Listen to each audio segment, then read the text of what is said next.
Today I am going to show you how you can make your very own metal detector. This is the schematic. You can see it consists of a 555 timer, a 2.2 microfarad capacitor, some coil and a speaker. The coil is the most complicated part. You can see this is the coil. It consists of 126 turns. Any size of wire will work for this. I have choose a 26 gauge or something like that. And this is the schematic. You can see I have done it on a breadboard. You can also use PCB.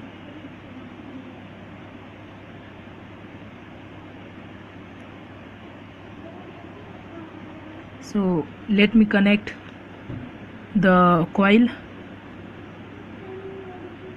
and now I will provide it 9 volts.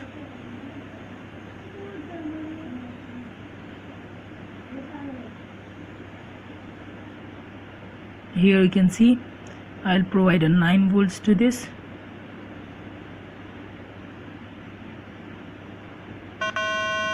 And you can hear some sound.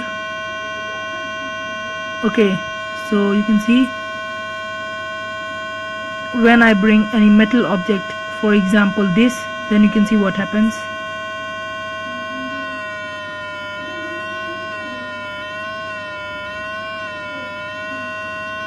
Now this aluminium,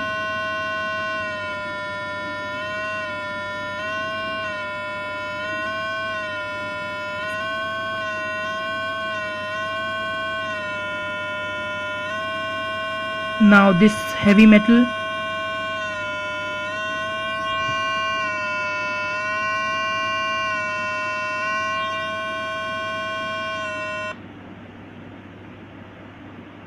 now how does it work? The speaker changes its frequency according to the inductance of the coil, and the inductance depends on 3 things: the diameter of the coil, which in my case is around 3 inches, then the number of turns, which is 120 turns approx, and also the type of material or the type of core. Since I have not added any core to the coil, it's air core now. Okay, the diameter, you can see the diameter is around 3 inches. Then you can see number of turns is 120 turns, and no core, so that means it's air core. But when I put any metal object, the core changes, which in turn changes the inductance, and due to which the frequency changes. So hope you like the video. Please like, share and subscribe. Thanks for watching.